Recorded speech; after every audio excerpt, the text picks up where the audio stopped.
चितवन क्षेत्र नम्बर 2 को उपनिर्वाचनमा उम्मेदवारी दिएका रवि लामिछाने विरुद्ध निर्वाचन कार्यालयमा 4 वटा उजुरी। कान्तिपुर समाचारमा आज कोभिड संक्रमण बढ्न थालेपछि सीमा नाकामा निगरानी। सरकारले जिम्मा लिने चितवन स्थित क्रिकेट रङ्गशालामा करोडौं ऋण। यो सँगै हामीसँग हुनेछन् सामुदायिक विद्यालयका व्यवस्थापन समितिमा राजनीतिक हस्तक्षेपबारे नारायण किलम्बको रिपोर्ट। सन् 2023मा नेपालको आर्थिक वृद्धि 4.1%मा सीमित रहने एडिबीको प्रक्षेपण। अन्तर्राष्ट्रियमा सिक्किमको हिमपहिरो र खेलकुदमा ए डिभिजन लिगको अपडेट। नमस्कार, अब मुख्य समाचार। खेलकुद क्षेत्रमा चरम बेथिति। 182 खेलका सङ्घमध्ये 6 वटाले मात्रै गरे तोकिएको सबैमा कार्य समिति चयन। 3 महिनाभित्र साधारण सभा नगरे विघटन गर्ने राखेपको चेतावनी। नागरिकता सम्बन्धी विधेयक अघि बढाउन सरकार उदासीन। वर्षौंदेखि नागरिकता विहीन भएर बसेकाहरू सामूहिक रूपमा न्यायपालिका गुहार्दै एकैपटक अदालतमा निवेदन दर्ताको तयारी। वैदेशिक रोजगारीमा जानेको संख्या 30%ले बढ्यो। पछिल्ला 8 महिनामा मात्रै 5 लाखभन्दा बढी युवा विदेशीय गाउँ नै रीतिने गरी श्रमशक्ति पलायन भइरहँदा सरकार मुखदर्शक। फौजदारी अभियोग लागेका अमेरिकी पूर्व राष्ट्रपति ट्रम्प अदालत समक्ष आत्मसमर्पण गर्दै। मुद्दाको पहिलो सुनवाई आजै। न्युयोर्कको सुरक्षा व्यवस्थामा थप कडाई। र पेरिस ओलम्पिक छनौट अन्तर्गत नेपाली राष्ट्रिय महिला टिमले भोलि भियतनामको सामना गर्ने। विश्वकप खेल्ने टोली विरुद्ध उत्कृष्ट प्रदर्शन गर्ने नेपालको लक्ष्य। प्रतिनिधि सभा सदस्य उपनिर्वाचनका लागि चितवन 2 मा उम्मेदवारी दिएका राष्ट्रिय स्वतन्त्र पार्टीका सभापति रवि लामिछाने विरुद्ध 4 उजुरी परेका छन्। 3 वटा उजुरी चितवन 2 बाट उनीसँगै उम्मेदवारी दिएका उम्मेदवार र तिनका प्रतिनिधिले निर्वाचन अधिकृतको कार्यालयमा दर्ता गराएका हुन्। एउटा उजुरी इमेलबाट प्राप्त भएको निर्वाचन आयोगले जनाएको छ। राष्ट्रिय जनमोर्चाबाट उम्मेदवारी दर्ता गराएका जनकराज शर्माका प्रतिनिधि डम्बर पुरीले दिएको अर्को उजुरीमा रवि लामिछानेले विदेशी नागरिकता त्यागेपछि प्रक्रिया पुर्याई नागरिकता लिएको 3 महिना पुगेको नदेखिने हुँदा उनी उम्मेदवार हुन योग्य छैनन् भन्ने जिकिर गरिएको छ। अमेरिकी नागरिकता वा स्थायी अनुमति प्राप्त त्यागेको जानकारी गराएपछि लामिछानेले माघ 15 मा नागरिकता लिएको जिकिर पुरीले दिएको उजुरीमा उल्लेख छ। सोही मितिलाई उनले अमेरिकी नागरिकता त्यागेको औपचारिक जानकारीका रूपमा लिनुपर्ने उजुरीमा भनिएको छ। नेपालको संविधानको धारा 291 ले विदेशको आवासीय अनुमति पत्र त्याग गरेको व्यक्तिले कम्तीमा 3 महिनाको अवधि व्यतीत नभई निर्वाचनमा उम्मेदवार हुन रोक लगाएको छ। रविजीको उम्मेदवारीको जुन सन्दर्भ छ, रविजी त सर्वोच्च अदालतको फैसलाले गएको माघ 14 गतेसम्म विदेशी नागरिक हो, वा नेपाली नागरिक होइन। अब आवासीय अनुमति पत्र लिएकालाई पनि 3 महिना कुर्नुपर्ने संविधानको धारा 291 को व्यवस्था हो भने विदेशी नागरिकतै लिएकाले चाहिँ त्यही अवस्थामा उम्मेदवार हुन पाउँछन् भन्ने कुरा चाहिँ यो संविधान सम्मत पनि हुँदैन। धारा 291 को विपरीत हुन्छ। त्यसैले निर्वाचन आयोगले प्रष्ट रूपमा माघ 13 गतेसम्म विदेशी नागरिकता लिएको व्यक्तिलाई धारा 291 बमोजिम अब निर्वाचन वा मनोनयन हुने पदमा जुन उहाँको उम्मेदवारी परेको छ त्यो खारेज गर्नुपर्छ। यसमा कुनै दुविधा नै छैन। गत माघ 15 मा नागरिकता लिएको मितिलाई आधार मान्दा यो अवधि पूरा नभएको उजुरीमा उल्लेख छ। मुख्य निर्वाचन अधिकृत वासुदेव न्यौपानेले भोलि अपराह्न 5 बजेभित्र उजुरी उप निर्णय लिइने बताए।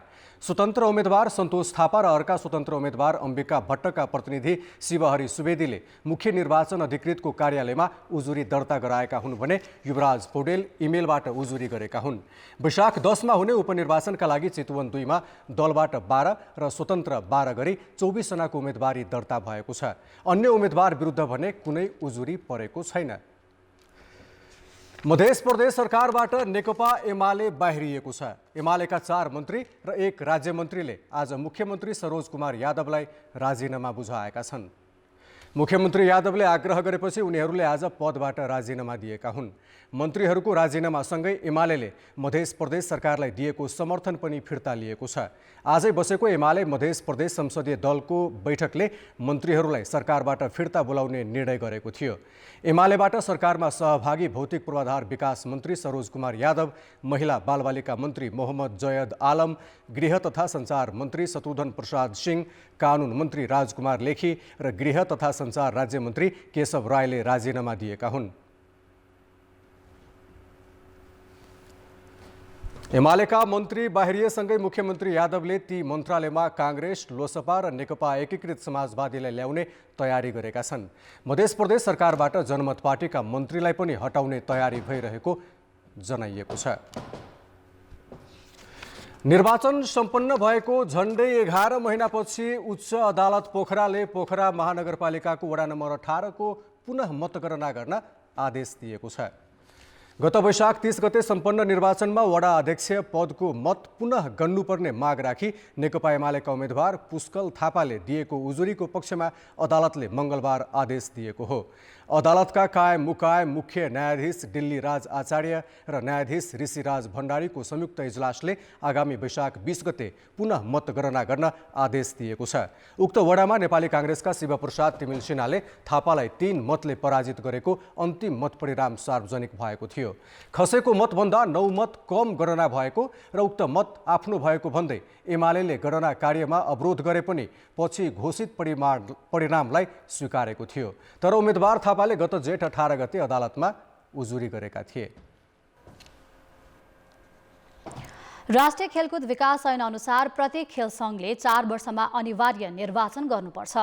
तर ऐन कार्यान्वयनमा आएको 2 वर्ष बित्दा समेत अधिकांश खेल सङ्घले नेतृत्व चयनका लागि साधारण सभा गरेका छैनन्।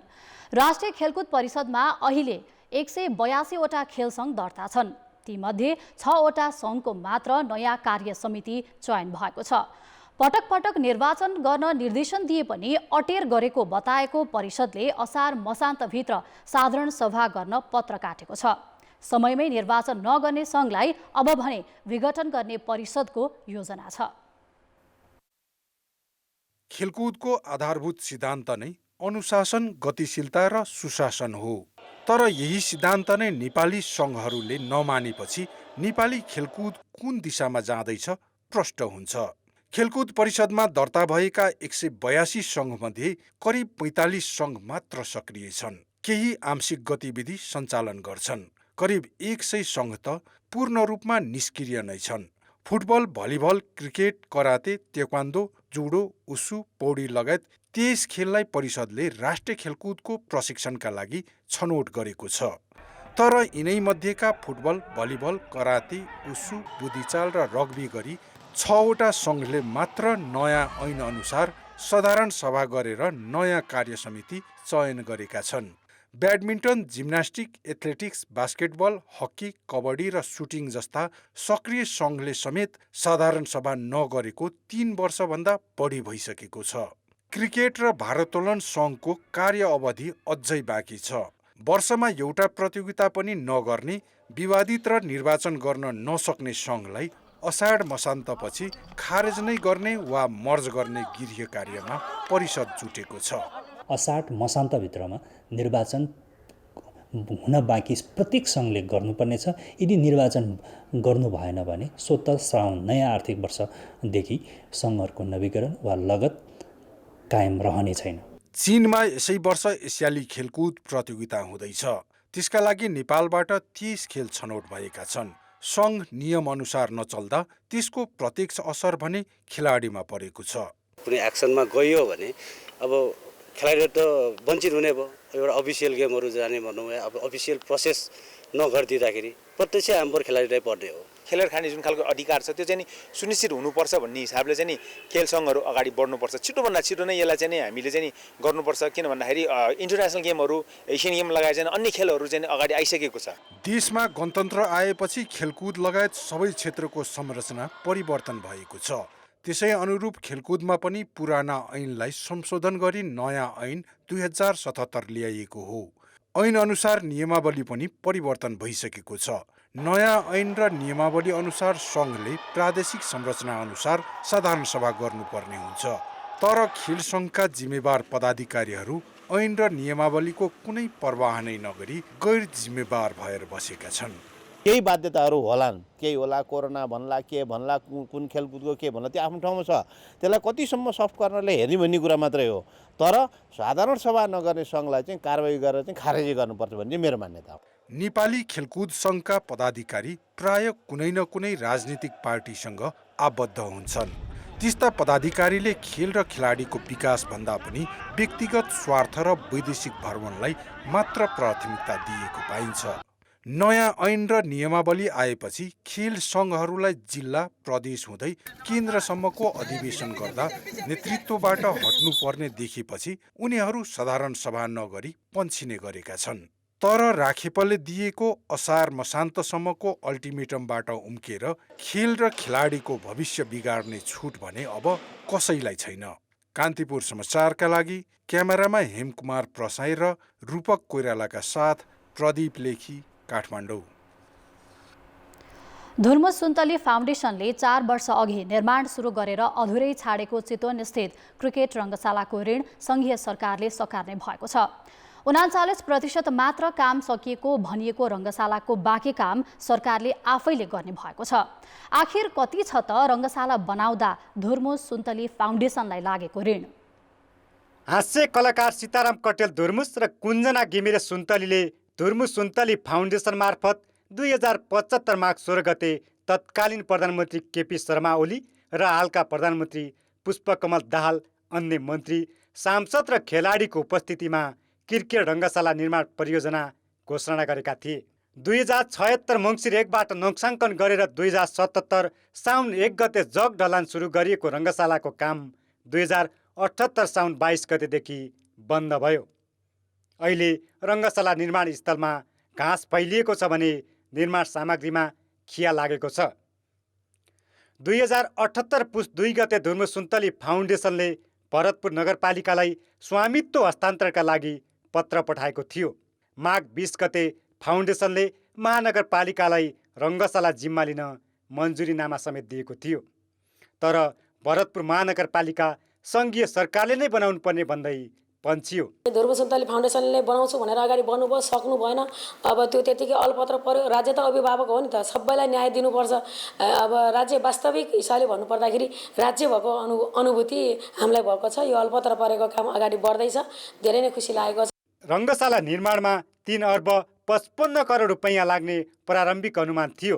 धुर्मुस सुन्तली फाउन्डेसनले आफ्नो कोषबाट 2 करोड 86 लाख 37,011 रुपैयाँ रङ्गशाला निर्माणमा खर्च गर्ने निर्णय गरेपछि काम अघि बढ्यो। पछि देश विदेशबाट फाउन्डेसनले 39 करोड 80 लाख 38,000 रुपैयाँ चन्दा सङ्कलन गर्यो। अहिलेसम्म फाउन्डेसनले रङ्गशालामा 57 करोड 92 लाख 85,000 खर्च भएको र 18 करोड ऋण तिर्न बाँकी रहेको भन्ने गरे पनि फाउन्डेसनका सीताराम कटेल धुर्मुस हामीसँग बोल्न चाहेनन्। फाउन्डेसनको दाबी अनुसार रङ्गशाला बनाउँदा विभिन्न सहकारीबाट 1 करोड 50 लाख 8 रुपैयाँ भन्दा बढी ऋण लिएको थियो। व्यक्तिगततर्फ हिरा गौतमबाट 35 लाख ऋण लिएको फाउन्डेसनको दाबी छ। 39% मात्रै भौतिक प्रगति भएको रङ्गशाला निर्माणमा अहिलेसम्म 50 करोड 20 लाख 79,746 रुपैयाँको काम भएको लेखा परीक्षणको प्रतिवेदनमा उल्लेख छ। कार्यालय व्यवस्थापन खर्च, ओभरहेड तथा भ्याट समावेश गर्दा कुल लागत 63 करोड 22 लाख 5,280 रुपैयाँ पुग्ने प्रतिवेदनमा उल्लेख छ। तर मन्त्री परिषदले भने भरतपुर महानगर मार्फत गठित समिति मार्फत ठोस अध्ययन गरेर ऋण र लागतको ठोस विवरण निकाल्ने र त्यसैका आधारमा रङ्गशाला सरकारको स्वामित्वमा ल्याउने निर्णय गरेको छ। हाम्रो देशको लागि आवश्यक छ हैन, त्यो एसटिडी बन्ने गइरहेको छ।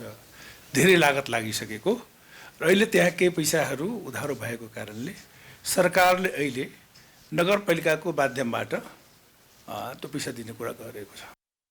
अन्तर्राष्ट्रिय स्तरको क्रिकेट रङ्गशाला देशको आवश्यकता नै हो, तर सरकारले गर्नुपर्ने काम जनस्तरबाट गर्ने महत्त्वाकांक्षा बोकेर थालिएको रङ्गशाला निर्माण लामो समय अल्पत्र पर्यो। अहिले आएर सरकारले चासो दिनु स्वाभाविकै भए पनि आम्दानी र खर्चको एकिन विवरण ननिकाली ऋण मोचन गर्न खोज्दा सरकार र संस्था दुवैमाथि आर्थिक अनुशासनको प्रश्न उड्न सक्ने जोखिमप्रति भने सम्बन्धित निकाय गम्भीर हुनुपर्ने देखिन्छ। कान्तिपुर समाचारका लागि क्यामेरामा श्याम श्रेष्ठ र चितवन सहकर्मी राजु चौधरीका साथ प्रकाश बम, काठमाडौँ। जन्मका आधारमा नेपालको नागरिकता प्राप्त गरेकाहरूका सन्तानले अझै नागरिकता पाउन सकेका छैनन्। संसदले कानुन बनाउन ढिलाइ गर्दा लाखौँ नेपाली नागरिकता विहीन भएर बस्न बाध्य छन्। प्रशासन कार्यालयहरूले सहज रूपमा राहदानी नदिएपछि केहीले अदालतको आदेशबाट नागरिकता लिँदै आएका थिए। तर अब नागरिकता विहीन नेपाली युवाले सामूहिक रूपमै अदालतमा नागरिकताका लागि निवेदन दिने भएका छन्। धनुषाको मिथिला नगरपालिकाका जितेन्द्र कुशवाहाका बाबुले जन्मका आधारमा नागरिकता लिएका थिए। कानुन अभावमा उनले नागरिकता नपाउँदा अदालतमा पुगे र आदेशपछि पाए। उनले न्यायपालिकाको ढोका ढकढक्याउँदा उनी जस्तै कयौं युवा नागरिकता विधेयकका लागि माइती घरमा प्रदर्शन गर्दै थिए। कुशवाहासँग त अहिले नागरिकता छ, तर प्रदर्शन गरेर संसदलाई संविधान बमोजिम कानुन बनाउन माग गर्नेहरू आफ्नो नागरिकताका लागि भौतारिरहेका छन्। संसदलाई गुहार्दा गुहार्दै थाकेका नागरिकता विहीनहरू अब न्यायपालिकाबाट नागरिकता पाउने आशाका साथ कानुनी उपचारका लागि अगाडि बढेका छन्। एकअर्काको कुरो काट्ने, उसले पारित गर्न खोज्ने, उसले विरोध गर्ने मान्छे पनि आफ्नो सत्तामा आउँदा पारित गर्न खोजे, अर्कोले विरोध गर्ने। यो खेल नागरिकता विधेयकमा राजनीतिक मात्र भएको हो, अरू के होइन। मलाई विश्वासै छैन, अब नेताहरूप्रति विश्वासै छैन। अब सर्वोच्चले मलाई सर्वोच्च अदालतमाथि विश्वास छ, आशा छ, उहाँले मलाई फैसला गर्नुहुन्छ। जन्मका आधारमा नागरिकता पाएका नागरिकबाट जन्मिएका सन्तानले कानुन बनाउन 2072 सालदेखि नै सरकारसँग माग गरिरहेका छन्। नेपालको संविधान अनुसार उनीहरू वंशजका आधारमा नागरिकता पाउन योग्य छन्। नागरिकता पीडित सङ्घर्ष समितिको नाममा सङ्गठित भएका उनीहरू विभिन्न जिल्लाबाट सङ्गठित भएर एकैपटक हजारौंको सङ्ख्यामा अदालतमा निवेदन दर्ता गर्ने तयारीमा छन्। नागरिकता पाउने दुईवटा बाटो छ। पहिलो बाटो भनेको नागरिकता विधेयक प्रमाणीकरण हुनु पर्यो। अर्को भनेको तपाईँको सर्वोच्च अदालतले फैसला गर्नु पर्यो। 10 गतेदेखि चाहिँ हामी मेची महाकाल यात्रा गऱ्यौँ। त्यो यात्रामा चाहिँ नागरिकता पीडितहरूको आवश्यक कागजात सङ्कलन गऱ्यौँ र त्यो आवश्यक कागजातलाई क्याटेगोरी छुट्याएर हामी चाहिँ सामूहिक रिट सर्वोच्चमा हाल्ने चाहिँ तयारी गरेका छौँ। 2072 सालमा नयाँ संविधान जारी भएपछि 7 वर्षमा नागरिकता विधेयक पारित नै भएन। पछिल्लो पटक संसदले पारित गरेको विधेयक पूर्व राष्ट्रपति विद्यादेवी भण्डारीले रोकिदिएकी थिइन्। नयाँ राष्ट्रपति चुनिएपछि उनीहरू विधेयक पारितका लागि अभियानमा जुटेका हुन्। यो सँगै उनीहरू अदालत गुहार्ने तयारीमा छन्। निवेदकको प्रकृति उस्तै रहे एकैपटक धेरैजनाको उजुरी दर्ता गर्न सकिने कानुन व्यवसायी बताउँछन्। व्यक्तिले राज्यबाट न्याय नपाएपछि राज्यबाट उसले जुन पाउनुपर्ने सेवा सुविधा हो, अधिकारहरू नपाएपछि जाने भनेको अन्तिम विकल्प उसँग अदालत नै हुन्छ। न्याय खोज्ने भनेको ठाउँ अदालत नै हो। संविधानमा भएको व्यवस्थाले गर्दाखेरि अदालतमा उनीहरू गइराखेका छन् र अदालतले पोजिटिभ तरिकाले आदेशहरू गरेको छ र त्यो आदेशअनुसार उनीहरूले नागरिकता पनि पाएका छन्। यदि संसदले समयमै नागरिकता सम्बन्धी प्रावधानहरूलाई संशोधन गरेर कानुन संशोधन गरेर ल्याएको भए आज यो अवस्था आउनेवाला थिएन। गृह मन्त्रालयको तथ्याङ्कअनुसार 1,91,000 भन्दा बढी जन्मका आधारमा नागरिकता प्राप्त व्यक्तिका सन्तान बालिग भएर पनि नागरिकताकै लागि भौतारिरहेका छन्। प्रमुख राजनीतिक दलले नागरिकता कानुन बनाएर उनीहरूलाई नागरिकता दिनुपर्ने भन्दै आएका छन्। तर नागरिकता विहीन वर्षौंदेखि अनागरिकको परिचयबाट मुक्त हुन सकेका छैनन्। कान्तिपुर समाचारका लागि क्यामेरामा श्याम श्रेष्ठ र सुरज खड्काका साथ जितेन्द्र झा, काठमाडौँ। केही वर्ष यता नागरिकता र सरकारी कागजातको दुरुपयोग गरेर हुने आपराधिक घटना बढ्न थालेपछि अनुसन्धान पनि जटिल हुने गरेको छ। पछिल्ला 5 वर्षमा नागरिकता दुरुपयोग र सरकारी कागजात किर्ते गरेको अभियोगमा 1318 जना पक्राउ परेका छन्। ती 3 वर्षसम्म कैद सजाय हुन सक्ने कसुर भएकाले प्रहरीले यसका लागि आरोपीलाई पक्राउ गरेरै कारबाही अगाडि बढाउने गरेको छ। नक्कली बाबु खडा गरेर तिब्बतीलाई नागरिकता दिन भूमिका खेलेका सरकारी कर्मचारीलाई नै पक्राउ गरेर कारबाही अगाडि बढाएको प्रहरीले गलत व्यक्तिलाई भुटानी शरणार्थी बनाउन खोज्नेमाथि पनि अनुसन्धान गरिरहेको छ। गलत व्यक्तिको नागरिकता तथा राहदानीको दुरुपयोग गर्नेबाट हुने अपराध रोक्न चुनौती देखिएको छ। यो डुप्लिकेसन हुने, सरकारी कागजातहरू चाहिँ किर्ते हुने र यो त्यो डकुमेन्टहरूलाई चाहिँ मिसयुज गर्ने चाहिँ धेरै नै बढेको छ। अलिकति भेरिफाई गरेर यो मान्छे ओरिजिनल हो कि होइन भन्ने कुरा भेरिफाई गरेर गरिदियो भने यो चाहिँ समाधान हुन्छ र यसको यो यही ऱ्यापिडली जाने हो भने त यो धेरै नै भयावह स्थिति आइरहेको छ। देशभरका कारागारमा रहेका 27,000 कैदीबन्दी मध्ये 134 जनामाथि नागरिकताको दुरुपयोग र सरकारी कागजात किर्ते गरेको अभियोग छ। ब्रेकपछि पुनः स्वागत छ। पछिल्लो समय भारतमा संक्रमण बढेसँगै नेपालमा पनि संक्रमितको संख्या बढ्दो छ। भारतमा देखिएको ओमिक्रोनको सब भेरिएन्ट XBB.1.16 नेपालमा पनि पुष्टि भइसकेको छ। नाकाहरूमा परीक्षण गर्दा संक्रमण देखिने क्रम बढेको छ।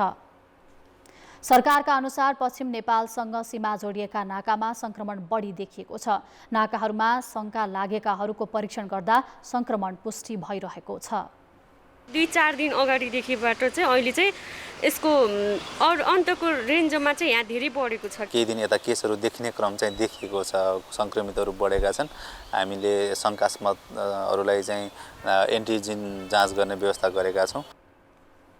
सरकारले आफूहरूले सीमा नाकाहरूमा परीक्षणको व्यवस्था मिलाएको र संक्रमण पुष्टि भएकालाई अवस्था हेरेर अस्पताल पुर्याउने वा घरमै आइसोलेसनमा बस्ने व्यवस्था गरेको जनाएको छ।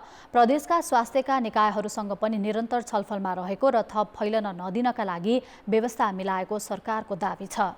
हामीले रेगुलरली यो कता केसेसहरू देखियो, के छ कस्तो छ भनिकन पनि हेरिराखेका छौँ। ल्याबहरूलाई पनि सोही अनुरूपले चाहिँ तयारी हुनको लागि पनि भनेका छौँ। अस्पतालहरूलाई पनि हामीले एक लेभलको कम्युनिकेसन हाम्रो भइराखेको छ। भारतमा XBB 1.16 का कारण अस्पताल भर्ना हुनेको संख्या कम देखिएकाले यो भेरिएन्ट संक्रामक भए पनि घातक नदेखिएको अनुमान चिकित्सकको छ। तर रोग प्रतिरोधात्मक क्षमता कम भएका दीर्घरोगी खोप नलगाएकाहरूले भने विशेष सतर्कता अहिले नेपालमा अब देखिरहेको जुन नयाँ भाइरस छ त्यो चाहिँ अब घातक होइन, संक्रामक चाहिँ बढी देखिएको छ र यसले चाहिँ विशेष गरेर रोग प्रतिरोधक क्षमता कमजोर भएका र दीर्घरोगी भएकाहरूलाई चाहिँ विशेष प्रभावित पारेको छ। भारतमा देखिएको प्रारम्भिक जानकारीले चाहिँ त्यो खालको देखाएको छ। नेपालमा आज 466 जनाको PCR परीक्षण गर्दा 64 जनामा कोभिड संक्रमण पुष्टि भएको छ। अब जनमतको अन्तिम परिणाम। जनमतमा हिजो हाम्रो प्रश्न थियो, अनावश्यक खर्च घटाउने सरकारको निर्णय किन कार्यान्वयन नभएको होला? आर्थिक सङ्कटप्रतिको संवेदनहीनता, बी सरकार आफै खर्चालो भएर, र सी कर्मचारी तन्त्रको असहयोग।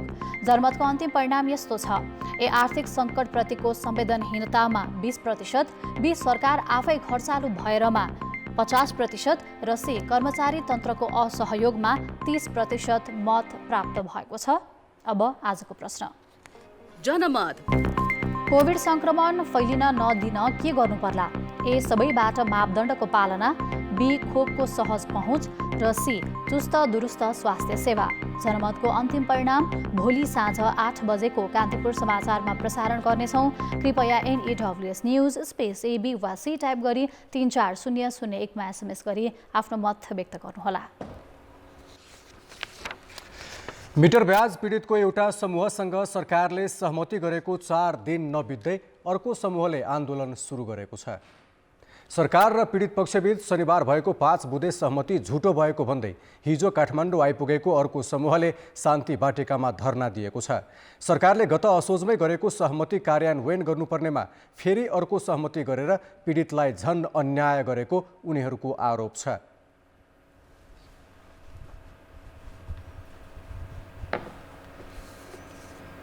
आठ महिना भइसक्यो सम्झौता गरेको, फेरि सम्झौता होइन।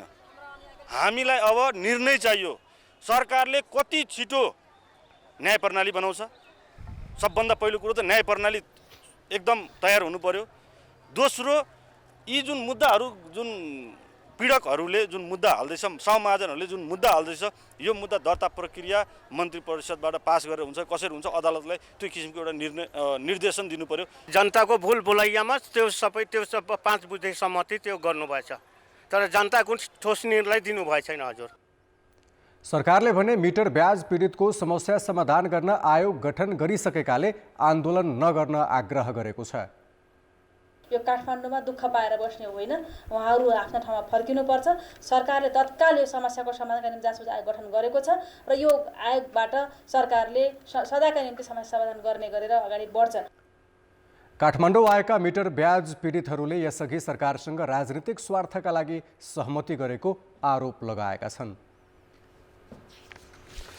शिक्षा ऐन भन्छ सामुदायिक विद्यालय व्यवस्थापन समितिको प्रमुख काम शिक्षाको गुणस्तर कायम गर्ने र विद्यालयमा स्वच्छ वातावरण तयार पार्ने हो।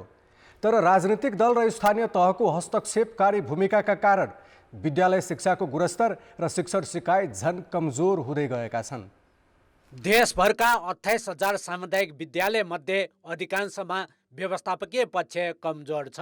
व्यवस्थापन समिति आफ्नो पक्षमा पार्ने र शिक्षक कर्मचारी नियुक्तिमा मनोमानी गर्ने प्रवृत्ति बढ्दछ। यसको प्रत्यक्ष असर शिक्षण सिकाइ र गुणस्तरमा परेको विद्यालय व्यवस्थापन समितिहरूकै स्वीकारोक्ति छ। विद्यालय व्यवस्थापन समितिको नेतृत्व एउटा विद्यालय एउटा वडाको वडाध्यक्षले गर्ने जुन अहिले परम्परा चलेको छ, यो विकेन्द्रीकरण होइन, यो केन्द्रीकरणतिर अगाडि बढिरहेको छ र स्वायत्त विद्यालय व्यवस्थापन समितिमाथिको हस्तक्षेप छ, यो तुरुन्त बन्द गर्नुपर्छ। संविधानले विद्यालय तहको अधिकार स्थानीय सरकारलाई दिएको छ। 77वटै जिल्लाका करिब 300 स्थानीय तहमा विद्यालय व्यवस्थापन समिति क्रियाशील छन्। पछिल्लो समय अधिकारका नाममा स्थानीय तहहरूले व्यवस्थापन समितिमा हस्तक्षेप गर्दा पनि शिक्षण सिकाइमा असर परेको छ। शैक्षिक गुणस्तर परीक्षण केन्द्रले गरेको कक्षा 8का विद्यार्थीको गणित, विज्ञान, अङ्ग्रेजी लगायतका विषयमा गरिएको परीक्षणमा पनि सिकाइ उपलब्धि खस्किएको देखाएको थियो। अभिभावक, शिक्षक र व्यवस्थापन समितिको सक्रियतामा व्यवस्थापकीय पक्ष राम्रो बनाउन नसकेसम्म खस्किँदै गएको शिक्षा सुधार्न कठिन हुने सरकारवालाको भनाइ छ। राजनीतिक व्यक्तित्वहरू पछाडि बसेर जो विशुद्ध समाजसेवी, जो विशुद्ध शिक्षाप्रेमी, शिक्षा बुझेको मान्छेहरू चाहिँ विद्यालय व्यवस्थामा पठाउँदाखेरिको अवस्थामा चाहिँ ती विद्यालयहरूमा उहाँहरूले राम्रो काम गरेको। सबै स्थानीय तहहरूले आफ्नो राजनीतिक दलहरूले चाहिँ भागभण्डामा आफ्नो नेतृत्वहरूको लागि चाहिँ गर्नुभएको छ। यो सबैभन्दा खराब पक्ष हो। त्यसो त सङ्घीय शिक्षा ऐनको अभावमा विद्यालय शिक्षा अस्तव्यस्त बनेको छ, जसले गर्दा व्यवस्थापन समितिको नेतृत्व, संरचना, गठन प्रक्रिया र अभिभावकको भूमिका अस्पष्ट छ। राजनीतिक दल र स्थानीय तहले विद्यालयमा गरिने हस्तक्षेपकारी भूमिका अन्त्य गरी सामुदायिक शिक्षा सबल बनाउनु पर्ने सुझाव नेताहरूको छ। गाउँपालिका या नगरपालिकाको सर्वाङ्गीण विकास हेर्ने हो, तर विद्यालयको व्यवस्थापन, विद्यालयको विकास हेर्ने काम कसको हो भने विद्यालय व्यवस्थापन समितिको हो। उसैलाई नै त्यो सन्दर्भमा अधिकार सम्पन्न बनाउने कुराले चाहिँ वास्तवमा शिक्षामा चाहिँ एउटा परिणाममुखी योगदान होला भन्ने लाग्छ। शिक्षा ऐन आउनु जरुरी छ। त्यो ल्याउने खालको कुरामा जुन प्रकारले ढिला भेटिएको छ, यो कुनै पनि हालतमा यो क्षम्य छैन। सञ्चालन, रेखदेख र व्यवस्थापनमा सक्रिय हुनुपर्ने व्यवस्थापन समिति नै दलीय स्वार्थमा विभाजित हुँदा सामुदायिक शिक्षाको स्थिति निरन्तर खस्किँदै गएको विगतको नतिजाले देखाएका छन्। शिक्षक, अभिभावक र व्यवस्थापन समिति मिलेर विद्यालयको व्यवस्थापकीय पक्ष राम्रो बनाउन सके सामुदायिक शिक्षाको गुणस्तर वृद्धि गर्न सक्ने सरकारवालाको धारणा छ। त्यसैले शिक्षाको गुणस्तर सुधारका लागि पनि विद्यालय व्यवस्थापन समितिलाई सबल बनाउनु जरुरी छ। कान्तिपुर समाचारका लागि क्यामेरामा रूपक कोइरालाका साथ नारायण किलम्बु, काठमाडौँ। अब जनताको आवाज। हामीले आज 7 प्रदेशमा सोधेका छौँ, शिक्षाको गुणस्तर सुधार्न विद्यालय व्यवस्थापन समितिको कस्तो भूमिका हुनुपर्छ? जनताको आवाज। विद्यालय व्यवस्थापन समितिलाई राजनीतिको दलदलमा पर्नु हुँदैन। शिक्षालाई चाहिँ राजनीतिको रूपमा लिनु हुँदैन। विद्यालयको भौतिक तथा शैक्षिक गुणस्तर वृद्धि गर्नका लागि चाहिँ विद्यालय व्यवस्थापन समितिले विभिन्न किसिमका चाहिँ समन्वय, सहकार्य गरेर चाहिँ अगाडि बढ्न पर्ने देखिन्छ। कमजोर विद्यार्थीलाई थप कक्षा सञ्चालन गर्ने, पठन पाठन प्रक्रिया कस्तो छ भनेर चासो दिनुपर्छ। विद्यार्थीहरूमा डिसिप्लिन छ कि छैन त्यो पनि हेर्नु पर्यो। विद्यालयमा आर्थिक, नैतिक, भौतिकहरू के कस्तो छन् त्यो पनि हेरिदिनु पर्यो। विद्यालयमा अनुगमन गर्नुपर्छ। राजनीति हस्तक्षेप त्यो नै गलत छ। विद्यार्थीलाई नबुझेको कुराहरू दोहोऱ्याएर सिकाउने, केटाकेटीहरूलाई चाहिँ मनोरञ्जन एकचोटि हप्तामा चाहिँ केही क्रियाकलाप लिएर हुन्छ कि कसरी हुन्छ यसो अगाडि बढाउनु पर्यो। विद्यालय व्यवस्थापन समितिले शिक्षक र अभिभावकहरूका बीचमा समन्वयकारी भूमिका निर्वाह गर्नुपर्छ। विद्यालयमा चाहिँ टिचरहरू कतिको प्रेजेन्ट हुनुहुन्छ, एब्सेन्ट कतिको हुनुहुन्छ त्यो पनि इभ्यालुएसन गर्नु पर्यो। अभिभावक र विद्यार्थीहरूसँग चाहिँ भेला गरेर चाहिँ विद्यालयको चाहिँ समस्याहरू के हुन् त्यो चिन्ने, विद्यालय बाहिर भएका बालबालिकाहरूलाई विद्यालयमा ल्याउने वातावरण सिर्जना गर्ने। व्यवस्थापन समितिले चाहेपछि विद्यालयमा अनगिन्ती सुधारहरू ल्याउन सकिन्छ। व्यवस्थापन गर्ने पर्ने समिति नै छैन। आफ्नो आफ्नो ठाउँबाट उनीहरू आफ्नो जिम्मेवारी र दायित्व पुरा गर्यो भने स्वतः रूपमा विद्यार्थीप्रति सबै आकर्षित हुन्छ र शिक्षाको सुधार हुन्छ। व्यवस्थापन समितिले खोज्नु पर्यो वास्तवमा विद्यार्थी कहाँ पुगेको छ। प्रगति समीक्षा, आर्थिक पारदर्शिता, सुशासन र अनुगमन जस्ता पक्षलाई ध्यान दिनुपर्दछ। विद्यालय व्यवस्थापन समितिको आफ्नो काम कर्तव्य र अधिकारहरूलाई चाहिँ पालना गर्नु पर्यो।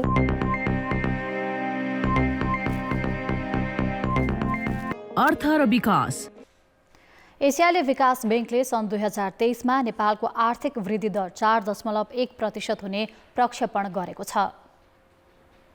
मङ्गलबार सार्वजनिक एसियन डेभलपमेन्ट आउटलुक मार्फत ब्याङ्कले यस्तो प्रक्षेपण गरेको हो। सन् 2022मा 5.8% रहेको नेपालको आर्थिक वृद्धि दर 2023मा 4.1 र 2024मा 5% हुने प्रक्षेपण छ। राष्ट्र ब्याङ्कले कसिलो मौद्रिक नीतिले अर्थतन्त्र सुस्त भएको र वस्तुको मागमा कमी आएको ब्याङ्कको भनाइ छ।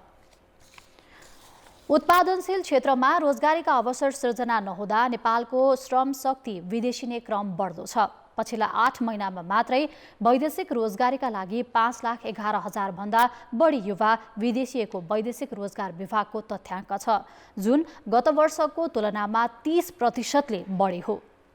त्रिभुवन विमानस्थलमा मङ्गलबार देखिएको यो भिड देख्दा जो कोहीलाई लाग्छ कुनै मेला लागिरहेको छ, तर बिहान र साँझ देखिने यो दृश्य केही वर्ष यता सामान्य जस्तै हुन थालेको छ। यहाँ देखिएका अधिकांश युवा रोजगारीका लागि देश छाड्न लागिरहेका हुन्। चालु आर्थिक वर्षको फागुनसम्म मलेसियाका लागि मात्रै 1,93,000 युवाले श्रम स्वीकृति लिएका छन्। कतारका लागि 86,000 र साउदी अरेबियाका लागि 73,700ले अनुमति लिएका छन्। गत आर्थिक वर्षभरिमा 6,31,000 गएकोमा यो वर्ष 8 महिनामै 5,11,000 वैदेशिक रोजगारीमा गएका छन्। गत आर्थिक वर्षमा चाहिँ झन्डै 6,31,000 जनाले चाहिँ अन्तिम श्रम स्वीकृति लिएको देखिन्छ। त्यो क्रम चाहिँ अहिले पनि जारी छ।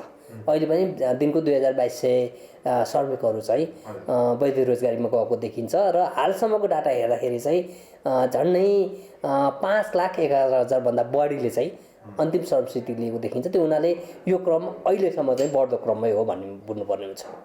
वैदेशिक रोजगारीमा जानेको भिड बढ्दा नेपालले श्रम शक्ति गुमाइरहेको छ, तर सरकार भने चालु खर्च समेत धान्न कठिन भइरहेको अवस्थामा श्रमिकबाट भित्रिने रेमिटेन्स बढ्ने र अर्थतन्त्र सहज हुने भन्दै बसेको छ। योजनाविद तथा श्रम क्षेत्रका जानकारहरू गाउँ नै रित्तिने गरी भइरहेको विद्यार्थी तथा युवा शक्ति पलायनले दीर्घकालीन रूपमा फाइदाभन्दा बेफाइदा बढी हुने बताउँछन्। नेपालको सरकारले अहिले रेमिटेन्स मात्रै हेरिराखेको छ, भोलिको फ्युचर हेरेकै छैन। उसले रेमिटेन्सले देश बन्दैन। तपाईँ अर्को देशमा गएर काम गरेर त्यहाँबाट ज्याला ल्याएर यो देश बन्न सक्दैन। फिलिपिन्स हो उदाहरण, 60 वर्ष भइसक्यो। त्यसकारण त्यहाँ सिकेर यहाँ उत्पादन गर्न थाल्यो भनेदेखि पनि मात्रै हुन्छ। जनगणना रिपोर्ट 2078 का अनुसार 22 लाख नेपाली विदेशमा छन्, जसमध्ये अधिकांश श्रमिक छन्। वैदेशिक रोजगारी तथा बसाइसराईका कारण रामेछाप, खोटाङ, मनाङ, भोजपुर, तेह्रथुम लगायतका जिल्लाको जनसङ्ख्या वृद्धि दर ऋणात्मक बनेको छ। देशमै काम गर्न सक्ने जनशक्ति 10 वर्षमा 5%ले बढेर 61% पुगे पनि तिनीहरू अधिकांश विदेश पुगेका छन्। 15औं आवधिक योजनासम्मका नीति समयानुकूल नहुँदा र रोजगारीका अवसर निर्माणमा राज्य चुक्दा भूगोल नै रित्तिने गरी बसाइसराई भएको छ भने वैदेशिक रोजगारीमाथिको परनिर्भरता पनि बढेको छ। कान्तिपुर समाचारका लागि क्यामेरामा पशुपति बुढाथोकी र मुरारी घिमिरेका साथ सुमन पन्थ, काठमाडौँ। पार्किङ शुल्क चर्को भएको भन्दै त्रिभुवन अन्तर्राष्ट्रिय विमानस्थलमा ट्याक्सी व्यवसायी आन्दोलित भएपछि विमानस्थल प्रशासन सेवा शुल्क घटाउन नियमावली संशोधन गर्न तयार भएको छ। पार्किङ शुल्क उठाइरहेको कम्पनी पनि 3 दिनभित्रै नयाँ दर सार्वजनिक गर्न सहमत भएको छ। यो सँगै विमानस्थलमा ट्याक्सी व्यवसायीको आन्दोलन फिर्ता भएको छ। मङ्गलबार बिहानै त्रिभुवन विमानस्थलको आगमनतर्फको ट्याक्सी तथा कार पार्किङमा गाडी रोकेर ट्याक्सी चालकहरू आन्दोलनमा उत्रेका थिए। गत मङ्सिरदेखि प्रति घण्टा 80 रुपियाँ पार्किङ शुल्क लिन थालेको भन्दै ट्याक्सी चालकले आपत्ति जनाउँदै आएका थिए। सरकारले 2079 जेठ 14मा विमानस्थल सेवा शुल्क दस्तुर नियमावली संशोधन गरेर प्रति घण्टा 80 रुपियाँ असुल्ने कानुनी व्यवस्था गरेको थियो। विमानस्थल कार्यालयले 2057 देखि कायम रहेको प्रति घण्टा 20 रुपियाँलाई केही बढाएर पठाएको भए पनि मन्त्री परिषदबाट नियमावली स्वीकृत भएर आउँदा 80 रुपियाँ भएको थियो, जसमा विमानस्थल कार्यालय नै सन्तुष्ट छैन। भन्ने रियलाइजेसन सर्वत्रै छ, हामीमा पनि त्यो रियलाइजेसन छ र पहिला नियमावली संशोधन गर्दाखेरि रेट पनि अब रेटको सम्बन्धमा जुन प्रपोजल गएको थियो त्यो प्रपोजलहरूमा पनि अब एक किसिमले मिलाएरै गएको थियो, तर पछि आउँदाखेरि अलिक बढेर आएको अवस्था हो। आजै नै यो चाहिँ 2 घन्टा हामी लगातार छलफल गरेर अहिले भर्खरै एउटा समझदारीमा पुगेका छौँ। र अब समझदारी कस्तो भन्दाखेरि हामीले विमानस्थल सेवा सुविधा नियमावलीको परिधिभन्दा बाहिर गएर हामीले एग्रिमेन्ट गर्न पनि मिल्दैन, तर त्यही परिधिभित्र बसेर हामीले विन विनको सिचुएसनमा हामीले चाहिँ समझदारी एउटा गरेका छौँ। त्रिभुवन अन्तर्राष्ट्रिय विमानस्थलको नजिकैको रहेको आन्तरिकतर्फको कार पार्किङमा अहिले पनि प्रति घण्टा 20 रुपियाँ मात्र लिने गरिएको छ। ट्याक्सीले एक दिनभरिमा 30 रुपियाँ मात्र तिरे पुग्छ, तर अन्तर्राष्ट्रिय विमानस्थलको आगमनतर्फको भवन र पार्किङ 30 वर्षका लागि 51 रोपनी जग्गा भाडामा लिएको आइएमएस कम्पनीले भने नियमावली नै संशोधन गराएर 80 रुपियाँ उठाउँदै आएको छ। अब अन्तर्राष्ट्रिय समाचार। अमेरिकी पूर्व राष्ट्रपति डोनाल्ड ट्रम्प आफू विरुद्धका फौजदारी मुद्दामा आत्मसमर्पण गर्न आज न्युयोर्क स्थित म्यानहट्टन जिल्ला न्यायाधिवक्ताको कार्यालयमा उपस्थित हुँदैछन्। उनी स्थानीय समयअनुसार दिउँसो अदालतमा उपस्थित हुने जनाइएको छ। ट्रम्पले न्यायाधिवक्ता कार्यालयमा आत्मसमर्पण गरे लगतै पहिलो सुनवाईका लागि म्यानहट्टन फौजदारी अदालतमा न्यायाधीश समक्ष प्रस्तुत गरिने रोइटर्सले जनाएको छ। न्यायाधीश समक्ष प्रस्तुत गरिनु अघि अदालतमा ट्रम्पको औठाको छाप लिइनुका साथै फोटो खिचिनेछ। ट्रम्पलाई हत्कडी भन्ने लगाइने छैन। उनका समर्थकले गर्न सक्ने सम्भावित विरोध प्रदर्शनलाई ध्यानमा राख्दै न्युयोर्कमा सुरक्षा व्यवस्था कडा पारिएको छ। यस्तै सञ्चार माध्यमलाई अदालती कारबाही प्रसारण गर्न दिइने छैन। अदालतमा उपस्थित भएपछि ट्रम्प फ्लोरिडा फर्कने र राति मार-आ-लागो रिसोर्टमा भाषण दिनेछन्। ट्रम्प विरुद्धको अभियोग पत्र सार्वजनिक नगरिए पनि उनीमाथि व्यावसायिक धोखाधडीसँग सम्बन्धित 30 भन्दा बढी अभियोग लगाइएको स्रोतलाई उल्लेख गर्दै सीएनएनले जनाएको छ। आफूसँगको अनुचित सम्बन्ध सार्वजनिक नगर्न पूर्व पोर्न स्टार स्टोमी ड्यानियल्सलाई कानुन व्यवसायी मार्फत $1,30,000 दिएको आरोप प्रमुख अभियोग हो। रकम दिनु गैर कानुनी नभए पनि अर्कै शीर्षक देखाएर दिनु गैर कानुनी भएको जनाइएको छ।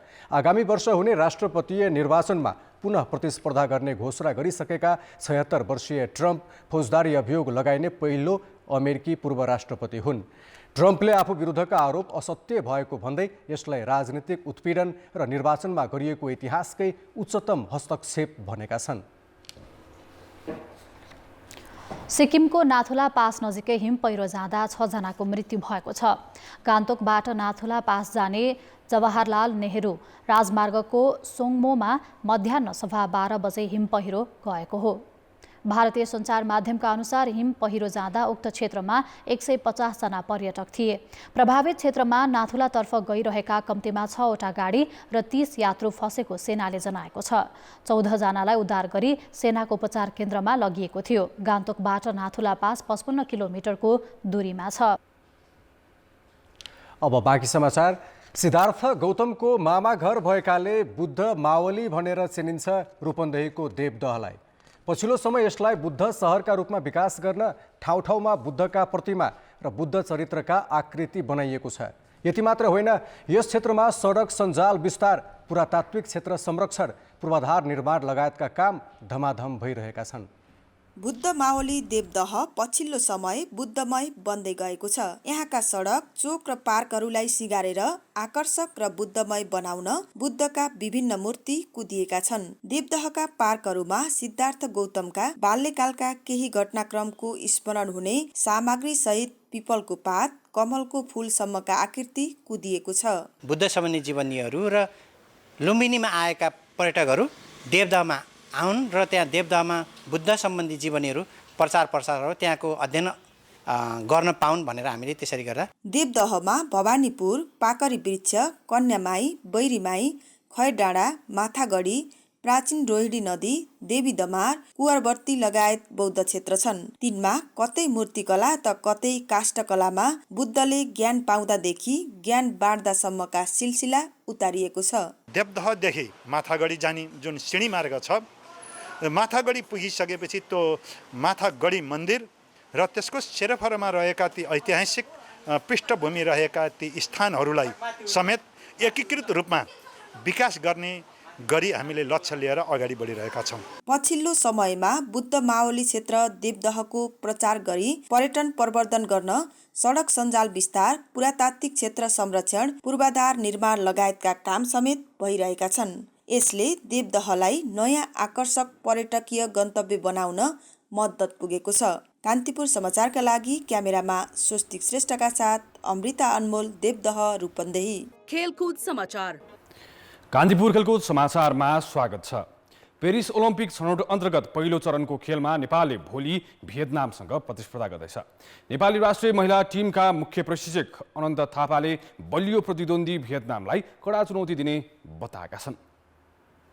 साधुबाटो स्थित इन्फा कम्प्लेक्समा आज भएको प्री म्याच कन्फरेन्समा प्रशिक्षक थापाले नेपाल कमजोर नभएको उल्लेख गरे।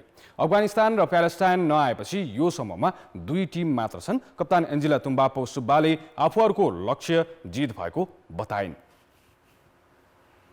हामीले नेपाली फुटबल अलिकति अप्पर लेभलमा लानु छ भने चाहिँ हामीले आफूभन्दा माथिको ऱ्याङ्किङको टिमहरूसँग र आफूभन्दा स्ट्रङ टिमहरूसँग खेल्नु नितान्त आवश्यक छ जस्तो लाग्छ मलाई। त्यही भएर ओभरअल भन्नुपर्दाखेरि अब भियतनाम जुन किसिमको एउटा हाम्रो नेपाली लेडिजहरूले एक्सपोजर पाएको छ, यो त अब this is the time to prove that हामी पनि एउटा राम्रो टिम छौँ भनेर। तर अब भोलिको गेममा चाहिँ हामीहरू अब जित्ने टार्गेट नै हो। अब ग्राउन्डभित्र इन भइसकेपछि कसैलाई पनि हार्ने इच्छा हुँदैन। Everything is possible. हामीले चाहिँ लास्टसम्म चाहिँ अब हामीले फाइट गऱ्यौँ भने पक्कै पनि रिजल्ट राम्रो नै आउनेछ। भियतनामले आगामी जुलाई अगस्तमा न्युजिल्यान्ड र अस्ट्रेलियामा हुने फिफा विश्वकप खेल्दैछ। फिफा वरियतामा आफूभन्दा निकै तल रहे पनि नेपाललाई कमजोर नआग्ने भियतनामले बताएको छ।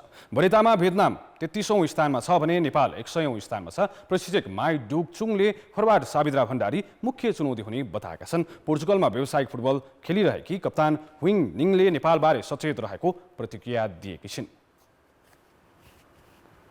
This is the first time we play with the Nepal, and we just saw the match with nearly match with in India, but they really good and they have a root player and a root tactic for the game. So we need to be focused, solid for the next game. 1986 देखि अन्तर्राष्ट्रिय football खेल्न थालेको नेपालले football इतिहासमै सबैभन्दा बलियो टिमसँग प्रतिस्पर्धा गर्न लागेको हो। खेल दशरथ रङ्गशालामा साँझ 6 बजे सुरु हुनेछ। नेपाल र भियतनाम बीच 2 खेल हुनेछन्। जित हात पार्ने टिम दोस्रो चरणमा प्रवेश गर्नेछ। शहीद स्मारक ए डिभिजन लिगमा चर्च बोइज न्युरो टिम एनआरटीसँग 2-2 गोलको बराबरीमा रोकेको छ। सुरुवाती अग्रता जोगाउन नसक्दा चर्च बोइजले पुनः शीर्ष स्थानमा फर्कने मौका गुमाएको छ। च्यासल मैदानमा भएको खेलको 20औं मिनेटमा आशिष चौधरीले गोल गरी चर्च बोइजलाई 1-0 गोलको अग्रता दिलाएका थिए। जारी लिगमा उनको यो तेस्रो गोल हो।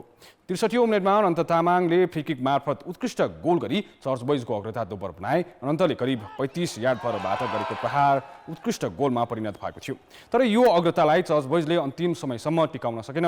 71औं मिनेटमा रोशन खड्कीले गोल गरे। इन्जुरी समयमा सरोज तामाङले उत्कृष्ट गोल गरी खेललाई बराबरीमा ल्याए। यो नतिजापछि चर्च बोइज 12 अङ्क जोड्दै दोस्रो स्थानमा उक्लेको छ भने 6 खेलमा 4 पराजय र 2 बराबरी खेलेको एनआरटी रेलिगेसन जोनमा छ। शहीद स्मारक ए डिभिजन लिगमा जलखेल युथ क्लबले सातबाटो युथ क्लबलाई 2-1 गोलले हराएको छ। यो जितपछि जलखेल लिगको शीर्ष स्थानमा उक्लिएको छ। सातबाटो स्थित इन्फा कम्प्लेक्समा भएको खेलको पहिलो हाफमा जलखेलले 1 गोलको अग्रता बनाएको थियो। 43औं मिनेटमा फोडी फोफानाले पेनाल्टी मार्फत गोल गरी जलखेलको खाता खोले। दोस्रो हाफ सुरु भएको मात्रै 5 मिनेटमा जलखेलले अग्रता दोब्बर बनायो। जलखेलका लागि एनकोटे मुसाबीले डिबक्स छेउबाट उत्कृष्ट गोल गरेका थिए। 75औं मिनेटमा सातबाटाको लागि दीपक सिंह ठकुरीले डिबक्स बाहिरबाट गोल गरी टिमलाई खेलमा फर्काउने सङ्केत गरेका थिए। तर बाँकी समय सातबाटोले उत्कृष्ट मुभ बनाउन सकेन। जलखेलले दोस्रो हाफको सुरुवातीतिर उत्कृष्ट मौका पाएको थियो, तर जलखेलको प्रहार गोलरक्षक अभिषेक बरालले बचाएका थिए। लिगमा चौथो जित हात पारेको जलखेल 13 अङ्कसहित शीर्ष स्थानमा उक्लेको छ। यो पराजयपछि सातबाटो तेस्रो स्थानमा झरेको छ। सातबाटोको 12 अङ्क छ। एपिएफकी पुष्पा भण्डारी र आर्मीका सञ्जय श्रेष्ठ सहारा हाफ म्याराथनको च्याम्पियन बनेका छन्। झापाको चारपानेमा आज भएको प्रतियोगितामा पुष्पाले निर्धारित दूरी 1 घण्टा 21 मिनट 17 सेकेन्डमा पुरा गर्दै उपाधि जितेकी हुन्।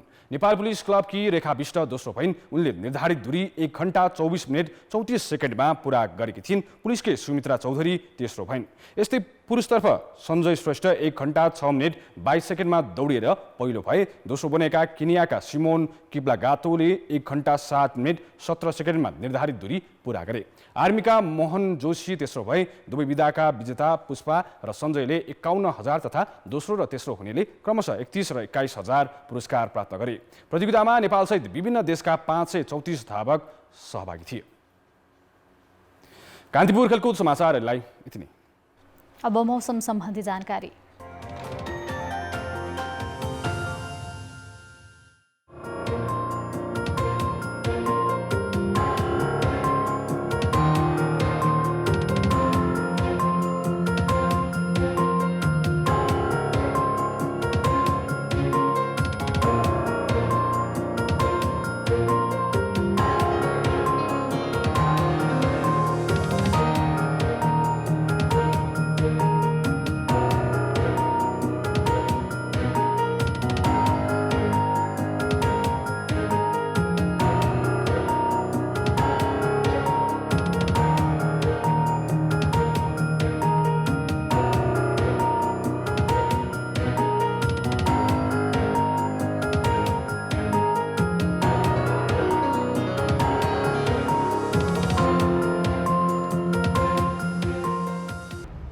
कान्तिपुर समाचार अहिलेलाई सकियो। कान्तिपुर टेलिभिजन हेर्दै गर्नुहोला। नमस्ते।